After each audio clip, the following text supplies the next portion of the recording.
madrugada, boa noite. Nós não sabemos o horário que você vai assistir esse Pod Livres da Lei, mas que Deus possa operar grandemente na sua vida, tá?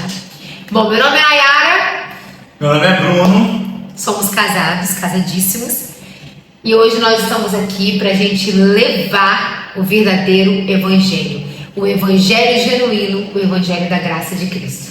Exatamente isso. Antes da gente falar dessa graça de Cristo que nos alcançou, que modificou a nossa vida, nós queremos falar como que isso aconteceu, tá? Porque foi de uma forma muito natural e diferente no meio de uma pandemia que todos sabemos que passamos em 2020, tá? E eu e Nayara, nós não vamos olhar aqui nesse ângulo aqui, nós vamos olhar um para o outro que vai ser a nossa extensão do nosso devocional. Tá bom? Então deixa que você não vai ser formal, vai ser informal, baseado em Efésios 2:8. Que diz assim: pela graça sois salvos por meio da fé. Isso não vem de nós, é dom de Deus, não de obras para que nenhum homem se glorie. Eu acho que vale a pena a gente iniciar falando bem um resumo de como foi a nossa trajetória até o ponto que a gente entendeu sobre esse evangelho que transformou a nossa vida. Vou deixar com você e quando chegar nessa parte, me dá a fala que a gente vai entrosando. Vamos lá, primeiramente, nós nascemos com um berço evangélico e nesse berço evangélico a gente ficou nessa igreja cristã durante 30 anos. E teve uma pessoa que veio de Natal, que inclusive é irmã da Nayara, e veio e pregou a graça de Cristo para nós. E ela pregou de uma forma totalmente diferente, que aquilo, até mesmo naquele momento, agrediu os nossos ouvidos. A gente não estava acostumado com aquilo, que eu era muito religioso. E era muito religioso. Eu era muito legalista. Até entender a graça de Cristo. Todos nós somos até entender a graça de Cristo e nós éramos legalistas. A gente era talvez pior do que os fariseus. A gente era muito ligado à religião, ao templo físico, e a gente ligava muito mais em servir o templo do que servir a Deus. Doutrinas. Exatamente. Eu acho que foi por isso que você seguiu o Livres da Lei, né? Porque a gente era tanto legalista, a gente servia tanto os padrões legais ali que a igreja determinava pra gente. Muitas vezes a gente era uma coisa que a gente bolava o nosso consciente mesmo. A gente achava que a gente não estava servindo ao homem, mas indiretamente a gente estava servindo. A gente se preocupava se o homem estava ali, se não estava, se a gente estava servindo, se não estava. E não que aquilo a gente queria, nós queríamos servir a Deus, a gente estava com o coração sincero, mas aquilo era uma coisa que a gente não conseguia enxergar além. Era uma escravidão mental. Era uma escravidão. Não que regras e doutrinas seja ruim, mas eu acho que o ruim é quando as regras e doutrinas passam por cima daquilo que Jesus nos deixou. Exatamente. E foi exatamente essa parte que eu acho que assim, deu um boom na nossa mente. Eu também, né, vou falar aqui olhando para você, mas todo mundo que está ouvindo, eu nasci também no berço evangélico, meus pais, eu louvo a Deus por isso, porque acabou que me livrou de muitas coisas que eu não conhecia, eu dou graças a Deus por isso. Mas é o que eu sempre falo, tem pregações que a gente já pregou, que a gente conversa entre casal. Não é porque nós estamos todos os dias na igreja que nós temos relacionamento com Deus. Então, embora foi bom tudo que a gente viveu, eu acho que eu passei a ter um relacionamento de Deus como Pai a partir da graça, desse entendimento da graça de Cristo. E quando a gente fica falando graça de Cristo, parece até que a gente nem ouvia falar da graça de Cristo na igreja, né? A gente ouvia, mas não com essa metanoia que a gente teve em março, a partir de março, na verdade, ali na pandemia. Eu vou só dar um parecer aqui, porque a gente não está fazendo nada contra a igreja e nem dizendo que nós somos o dono da verdade. Sim. Na verdade, existe uma verdade que muitas vezes ela é escondida, talvez até de forma não intencional. Só não tem conhecimento, só não se apega à verdade bíblica de forma pura, às vezes condicionada por um tipo de visão que olha a palavra. E isso aconteceu com a gente no meio da pandemia, aonde que a gente se apegou muito na palavra. Eu mesmo não estava me apegando à palavra e você me cobrando, Bruno, vai ler Bíblia, e a gente, aquela agonia de ficar dentro de casa, eu quero sair, porque aquela pandemia toda, né? Você aprisionado. E eu comecei a assistir uma palavra que já estava modificando a minha vida, a graça de Cristo, e ali parece que escamas caíram dos meus olhos. Mas aí antes disso, deixa eu falar isso que é muito importante. Em março de 2020 começou a pandemia e que para mim, embora teve muitas coisas ruins, essa para mim foi o que eu posso tirar de maior bênção na nossa vida, que foi a descoberta desse verdadeiro evangelho. Eu falo verdadeiro porque eu acostumada todo dia dentro da igreja, imagina, as portas se fecharam e eu fiquei assim, meu Deus, porque meu condicionamento mental estava assim, Jesus vai voltar, vai todo mundo pro inferno, porque aliás, as igrejas são fechadas, tudo fechado, como que agora, o que eu vou me apegar? Foi aí que eu comecei a querer ler a palavra de Deus como nunca, porque era ali o meu refúgio. E que bom que isso aconteceu. Escamas caíram dos olhos e Romanos se transformou. Meu Deus, eu comecei, não sei por que eu comecei em Romanos, e bem falado, nossa, minha irmã, né, eu tenho uma irmã de parte de pai, e ela veio falar meses antes, um ano antes, na verdade, da graça de Cristo, mas a nossa mente totalmente voltada para a religiosidade. Nossa, isso era heresia, se apostar toda a fé, qualquer coisa a gente pensava para poder não entender o que ela estava querendo mostrar pra gente. Mas tudo tem um tempo, né, que o Espírito Santo ele vai convencendo a gente do que é o verdadeiro evangelho. Mas aí eu me lembro que eu sentada na mesa, assim, a gente morava num apartamento, e eu sentada na mesa ali da sala comecei a ler Romanos, e de repente parece que a parede se abriu assim, as camas saíram, as escamas dos meus olhos tinham saído, e eu falei, Jesus, que evangelho é esse? Que evangelho sem barganha, que evangelho genuíno, que evangelho da graça é esse, que favor imerecido é esse?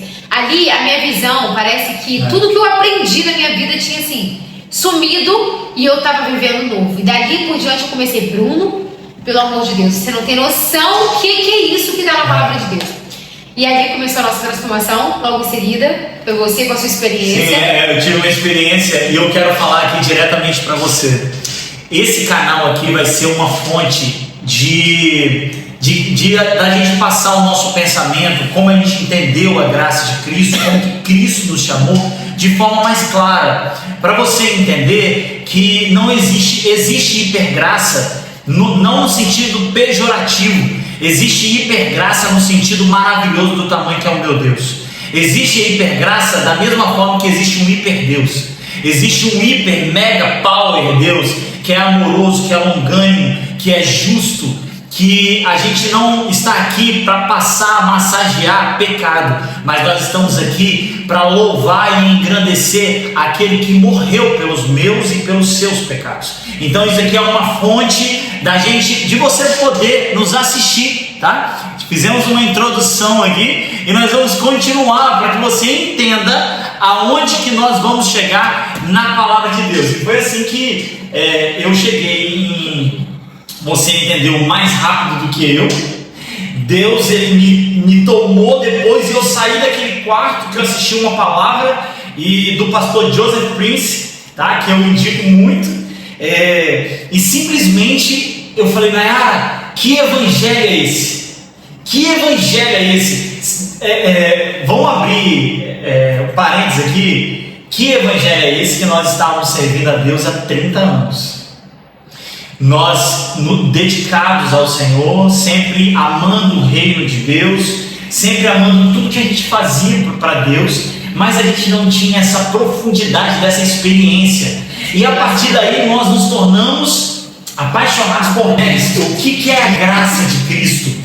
O que é esse Efésios 2,8? Pela graça sois salvos por meio da fé, e isso não vem de vós, é dom de Deus. Assim, eu acho que esses dias eu até falei nos stories do Instagram que o ponto crucial da graça de Cristo não é apenas para a salvação, embora hoje eu acho que a gente tem que focar primeiro na salvação, que eu acho que foi o que deu start pra gente.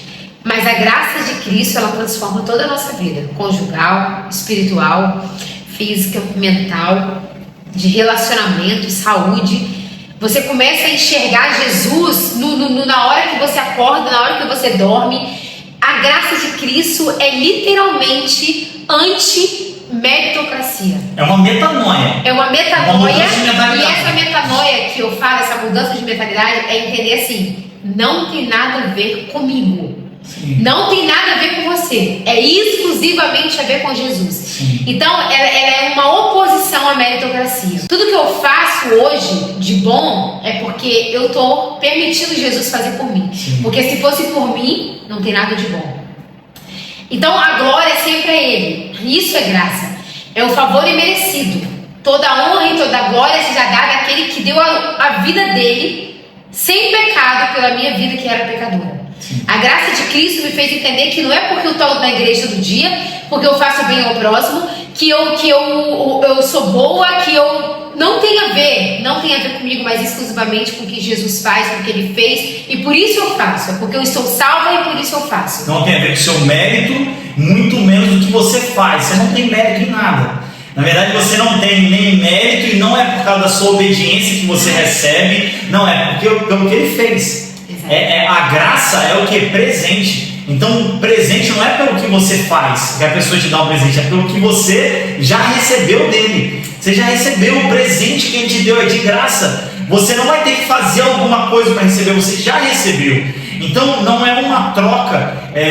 Assim, a graça de Cristo, você falou num ponto muito interessante, porque a graça de Cristo, ela vem de uma metanoia, de uma mudança de mentalidade. E a Bíblia toda, ela se interliga falando o quê? Que para você mudar, renovar a sua mentalidade para viver a boa, perfeita e agradável vontade de Deus. Você só vive uma boa relação entre amigos, entre família, entre conjugal, entre trabalho, porque agora você mudou sua mentalidade em Cristo. E Cristo te modifica de dentro para fora para você ter um bom relacionamento com eles, em tudo que te rodeia. Isso é a graça de Cristo. É o que te transforma para ser uma pessoa melhor. É para ser uma pessoa na figura e espelhando Cristo. Não é verdade? A graça de Cristo faz isso. Você se apaixonar por Cristo de uma forma que a metanoia, para quem está assistindo a gente, é mudança de mentalidade. A mudança de mentalidade não é você mudar de A para B, ou você achar que agora o copo não é uma taça. Não é isso não. A mudança de mentalidade é você mudar, sair da sua vida, de olhar para si mesmo e olhar a sua vida na perspectiva de Cristo. A graça de Cristo, ela é tão maravilhosa que ela te faz, igual eu falei inicialmente, ter relacionamento com seu pai. Quando você entende a graça, você entende que você é filho. Quando você entende a graça, você entende o tamanho do amor de Deus para enviar o único filho dele para morrer pela sua vida. Meu Deus, isso aí para mim. Por isso que entender esse evangelho da graça, sem meritocracia, sem barganha, passa por essa mudança de mentalidade de entender que você é filho. Meu Deus, se o meu pai terreno, que é mau, soube dar boas coisas para mim, para você, que dirá o meu Pai Celestial? Qual pai que daria o único filho dele para morrer por alguém? Deus fez isso. A graça é entender isso. E aí, a partir do momento que você entende que você é filho, você começa a ser tão amado, que você não pode mais entrar no evangelho de barganha, de troca, de punição, de culpa, de medo. Como que o meu pai, que entregou a joia mais rara dele para morrer pela minha vida, pela sua vida, depois ele vai me punir, depois ele vai me culpar, depois ele vai me condenar? É isso que foi o nosso start e essa indignação muitas vezes com a religiosidade. Porque a religiosidade, muitas vezes, ela até fala da graça de Cristo, fala que é um presente, mas na prática, volta e meia, ela fala o quê? Punição, inferno, condenação, culpa. Isso é anti o que Deus derramou pelo Filho dele para as nossas vidas. A graça de Cristo, ela é avassaladora, ela é transformadora. A gente pode usar o exemplo do filho pródigo. O filho pródigo, mesmo depois de ele ter feito tudo de errado, na primeira hora que o pai dele conseguiu avistar ele de longe, que ele veio apenas para ser um empregado do pai, o pai dele de longe mesmo já avistou, já se lançou no braço dele, deu a melhor roupa, deu o melhor anel, fez ele continuar sendo filho. Filho não é porque ele estava longe que ele deixou de ser filho. O pai continuava apaixonado por aquele filho, porque o pai é assim.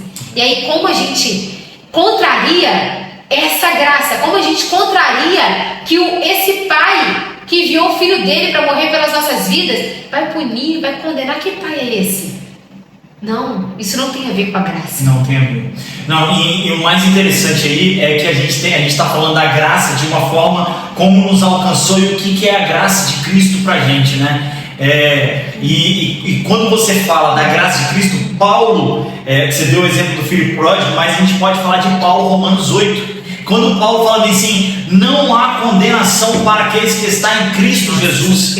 Essa palavra é perfeita, porque como que você está no mundo e você recebe um convite para dentro da igreja, falando que Jesus é amor, falando que Jesus cura, que Jesus é paz, que Jesus quer aquela vida, que Jesus quer conversar com você, que o Pai quer conversar com você, quer ter relacionamento, quer ter intimidade, mas quando você chega na igreja e que por algum motivo você saiu da regra da igreja de alguma coisa, você agora está condenado, você agora tem que pagar um preço. Qual é a correlação de um Deus que queria salvar aquela pessoa, de tirar do mundo, mas quando está na igreja, quatro paredes, agora tem condenação? Então, eu acho que isso aí, Paulo ele exemplifica bem, porque a gente poderia entrar em vários assuntos que a graça de Cristo nos dá, para a gente poder tirar até de dúvidas, entre salvação, pecado, entre outras coisas que nós vamos falar aqui, reino de Deus. Mas hoje nós queremos falar sobre aquela graça de Cristo que nos salva, glorioso. Aquela graça de Cristo que é até importante a gente falar. A graça de Cristo não está no absurdo, naquilo, nas suas vontades que você acha que Deus te deu ou não te deu, ou que acha que Deus está te punindo ou não te punindo, porque você é merecedor, porque você paga mais preço, você ora menos ou ora mais, você frequenta mais igreja, se acha mais santo ou menos santo. A graça de Cristo, a pessoa tem que entender que nós estávamos mortos, destituídos da glória de Deus, por causa do pecado de Adão, nós estávamos mortos, mas Deus, com seu infinito amor, lançou Jesus numa cruz e nos resgatou da morte para a vida. Nós não merecemos nada, e agora a graça de Cristo não está em situações estratosférica, extraordinária, não. A graça de Cristo está na simplicidade em você respirar. A graça de Cristo está em você, em Deus permitir você acordar e respirar, você acordar e abraçar sua família, você acordar e ter saúde. A graça de Cristo é graça sobre graça, porque nós não merecemos nada. A partir dessa perspectiva, nós entendemos que não merecendo nada, e Jesus permitindo todo dia a gente viver, comer, fazer as coisas básicas, já é graça, já é favor imerecido. Isso que nós temos que entender. Que Romanos 8 que você falou, né? Não há mais condenação. Foi isso que você disse? Exatamente. Não há mais condenação para os que estão em Cristo Jesus. Quando que estamos em Cristo Jesus? Quando nós confessamos com a nossa boca, com o nosso coração, que Jesus é o Senhor das nossas vidas. Quando nós cremos no sacrifício perfeito de Jesus, não tem mais nada que pode nos separar do amor de Deus quando estamos em Cristo Jesus. Estar em Cristo Jesus é a partir do momento que nós recebemos o Filho, nós recebemos Ele. Se eu falo, Jesus, eu te aceito como meu único e suficiente Salvador, Jesus, o Senhor é o Rei da minha vida, o Senhor é o Senhor da minha vida, não há mais condenação sobre mim, nem a morte, nem a vida, nem a altura, nem a profundidade, nem qualquer outra criatura pode me separar desse amor. Não há nada mais que eu faça ou deixe de fazer para eu receber esse tão grande amor. Ele fez, eu aceitei o que Ele fez, tetelestai. Está tudo pago, foi tudo consumado naquela cruz. Agora eu sou herdeira, eu sou filha, eu sou co-herdeira com Cristo, eu sou filha do mesmo Pai que Jesus é. Nada pode mais me separar desse amor. E isso é tão glorioso, isso é tão perfeito, que é uma afronta ao sacrifício perfeito de Jesus, de dizer, se eu creio com a minha boca e com o meu coração, e depois alguém fala que eu sou condenada, para que Jesus veio? Para que Jesus veio? O fato de eu fazer alguma coisa ou deixar de fazer não mudaria a minha ida ao céu, a eternidade com Cristo, se Jesus não tivesse morrido.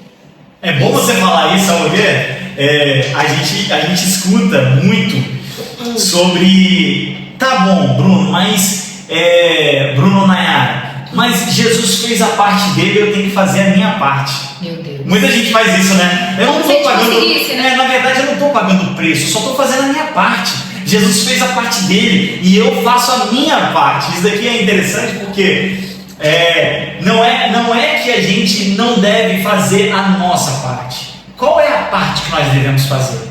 Endereçar a glória para Deus. Em tudo. Em tudo. Porque Ele não divide glória. Agora, quando você vai nessa perspectiva que é bíblica, que você não divide glória com Deus, logo você não tem que fazer parte do que você está querendo dividir. Quando Deus ele fez a parte dele e você acha que tem que fazer a sua, é porque você indiretamente está dizendo para Deus: não foi completa a obra da cruz.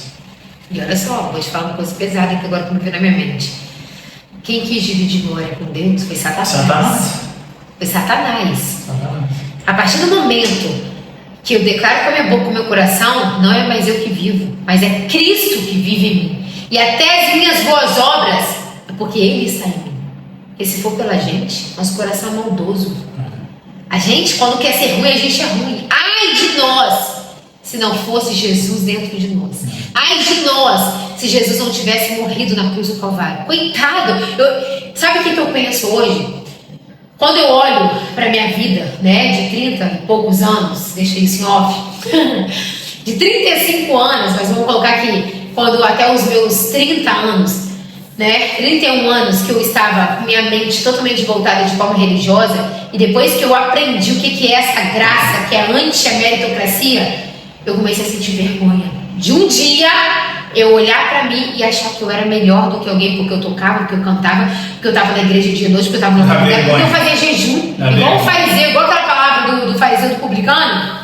Meu Deus, que vergonha um dia eu me achar mais merecedora, porque eu estava mais santa do que alguém que os meus olhos estavam condenando. Isso é vergonhoso. É vergonhoso. Essa idolatria da santidade comportamental é vergonhoso para o Evangelho da Graça. É vergonhoso para o Evangelho de Jesus. Porque se você pegar tudo a partir de Jesus, você vê que Jesus, ele é totalmente anti-meritocracia. Anti-meritocracia. A graça de Cristo é isso. A gente precisa entender que depois, quando Jesus ele pagou na cruz, o feito maravilhoso dele na cruz, nós temos que entender que tudo é por Ele. Para Ele. Não podemos jamais. Eu acho até interessante como que as igrejas se posicionam sendo cristocêntrica e ensinando que pagar preço é certo. Não, meu irmão, vai no monte. Eu não estou falando aqui que não precisa ir no monte orar. Você pode ir, você não precisa jejuar, mas a palavra certa não é pagar preço. Você não precisa pagar nada. Você está indo para o monte orar, não é para você se demonstrar mais santo ou ter crédito com Deus de alguma coisa. Não é. Só um pouco sobre pagar preço. Vamos reduzir a nossa mentalidade. O nosso pai humano, quando na vida eu preciso de pagar preço para o meu pai, para ele me dar o de comer, para ele me vestir da melhor roupa, para ele me dar amor e carinho, quando que eu preciso fazer isso para o meu pai? Pelo contrário, antes de pedir, muitas vezes meu pai já me entregava do bom e do melhor. Agora, e um pai celestial? Pagar preço, quem pagou preço foi o filho dele. Sim, eu lembrei de novo do filho pródigo, né? Porque a graça de Cristo é uma coisa que Deus nos deu sem a gente merecer. E o filho pródigo, ele não merecia também. Ele não merecia. Ele pegou a parte que cabia a ele, ele gastou tudo, e o pai não tocou naquilo. O pai não tocou no que ele errou. Ele gastou com mulheres, ele gastou dissolutamente, ele gastou tudo. E o pai em nenhum momento criticou ou humilhou ele na frente de ninguém. O pai, ao contrário, o pai amou, o pai abraçou, colocou anel em seus dedos, colocou novas sandálias, colocou nova roupa. O pai, ele mandou fazer uma festa. Mandou os servos servirem. Mandou os servos servirem. Não são todos os pais, eu não estou querendo entrar no mérito de qual pai terreno faz isso com os filhos. Tem pais que não fazem com o filho porque veio de uma criação muito dolorosa, muito doída, de um passado muito pesado.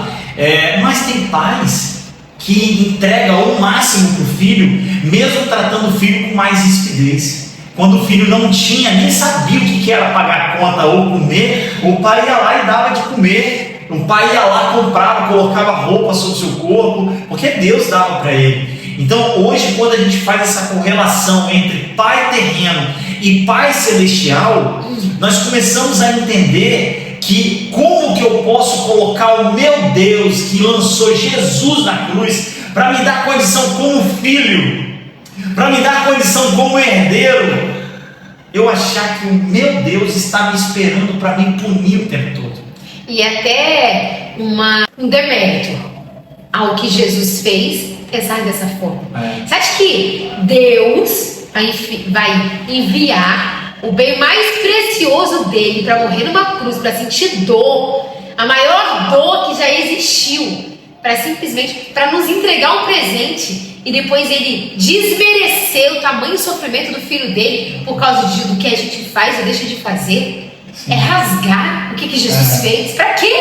Para quê? Você acha que a gente tem condições de contribuir um pouquinho que seja com o sacrifício perfeito de Cristo? Sim. Nunca. A honra e a glória, majestade, poder e louvor é somente de Jesus. Somente de Jesus. Vale a pena a gente frisar aqui, porque a graça de Cristo, Jesus trouxe isso como figura de homem, 100% homem, 100% Deus.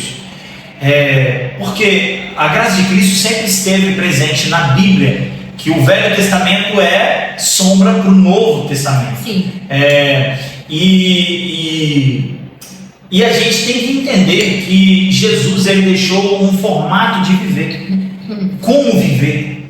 E no Novo Testamento, Jesus que foi tido como o plano perfeito para a nossa vida, para a gente hoje estar falando aqui da graça de Cristo, salvos, herdeiros, tomando posse daquilo que Deus nos deu através da figura de Jesus, da pessoa de Jesus. Nós temos que entender qual é o objetivo da graça de Cristo no Novo Testamento. Porque o objetivo da graça de Cristo é você entender tanto o amor de Jesus pela sua vida, tanto o amor de Deus pela sua vida, não sendo merecedor, que você passa a amar a vida do seu próximo, entendendo que Jesus te amou e Jesus também amou a vida dele. O Evangelho de Cristo, a graça de Cristo, faz com que você tenha essa metanoia para você servir da melhor forma. Porque quando você entende que Deus te serviu através da vida de Jesus, que Jesus passou aqui na terra servindo o próximo, não é verdade? Você agora espelha Jesus, como fala em Coríntios, né? Como espelho. Nós vamos para a glória de Deus, como espelho de Cristo. Olha só, nós precisamos espelhar Cristo. E quando nós espelhamos Cristo, essa graça, esse favor imerecido, fica mais fácil a gente amar o nosso próximo, servir o nosso próximo, agir como Cristo agiu. Pergunto, se a graça de Cristo não é grandiosa, o que foi? Hipergraça. O que é a hipergraça? Hipergraça. O que foi aquilo de Jesus com a mulher samaritana? O que foi aquilo de Jesus com a mulher adúltera? O que foi aquilo de Jesus para a mulher do fluxo de sangue? O que foi aquilo das parábolas? O que foi aquilo de Jesus demonstrado através daquela figura do pai do filho pródigo? Que foi aquilo amando da graça de Jesus comigo, com você. O que foi? O que é? Sendo senão quebrando toda a legalidade que existia. Se não, todo legalismo, toda religiosidade. Enquanto que nós vemos hoje na religião nas igrejas as pessoas tendo uma figura de fariseus. Podemos generalizar? Não. Mas podemos dizer que nós temos uma grande, esmagadora maioria querendo se mostrar em templo, querendo mostrar quem é mais santo que o outro, querendo inclusive julgar, apontar, condenar, criticar, achando que não é pecador. Barganhar com medo. É o mais conflituoso. Quer julgar, quer apontar, e o fato de estar em cima de púlpito cantando, louvando, que isso é maravilhoso, que o fato de fazer o bem pro próximo... Isso não é errado. Não é errado. Errado é fazer isso. Mas é achar que fazendo isso você está sendo um pouquinho melhor a cada dia do que o outro. Quem não faz. Eu acho assim, a pergunta que não quer calar é: quem é pecador aqui? Levanta a mão. Eu acho que é essa a pergunta. Quem não tem pecado que atire a primeira pedra. E quem é que na volta de Jesus vai ser considerado santo? Sim. Será que vai ter algum? Porque o que eu posso dizer é o seguinte, já caminhando até para o final aqui do nosso primeiro Pod Livres a Lei, se você não se considerar pecador, Jesus não veio para você. Porque a palavra de Deus fala que Jesus não veio para os sãos, ele veio para quem é pecador. Eu sou pecadora, eu já me arrependi. Esse arrependimento é uma metanoia de que eu sou pecadora, eu vou me render, eu não tenho mais como lutar contra isso, eu vou ter que me render. Eu sou pecadora mesmo. Eu preciso de um Salvador dia após dia, dia após dia, até a volta de Jesus. Sim. E se você que está nos escutando, que é também um pecador, e se por acaso você está em pecado, se por acaso você fez algo que está te culpando, te dando espírito de condenação, espírito de medo, espírito de culpa, medo do inferno, a gente está aqui hoje para te dizer que há um Salvador que morreu na cruz do Calvário pela sua vida e já levou sobre ele todos os seus pecados. Foi tudo no corpo dele na cruz do Calvário. E hoje o seu objetivo é olhar para o alto e falar: Jesus, eu te recebo como meu único e suficiente Salvador, porque eu não vou conseguir, mas o Senhor vai conseguir por mim.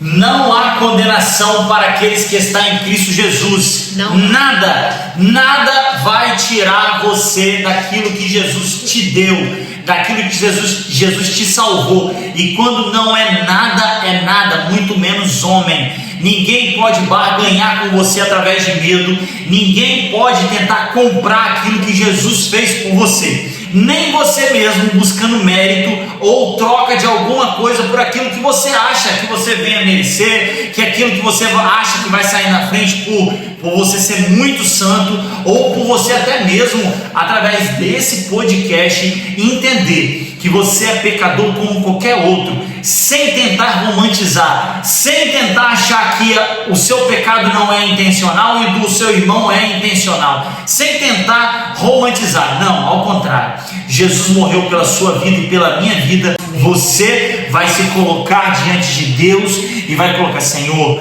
obrigado pelo Senhor ter salvado a minha vida através de Jesus na cruz. Evangelho, para finalizar, não é sobre nós, é sobre o próximo, como Jesus demonstrou. Então, seja você na vida do seu próximo aquilo que Jesus foi na vida de todos. Quero encerrar com aquele versículo assim: Deus amou o mundo de tal maneira que enviou o único Filho dele, para que todo aquele que nele crê não pereça, mas tenha a vida eterna. Sabe qual é o nosso conselho para você hoje?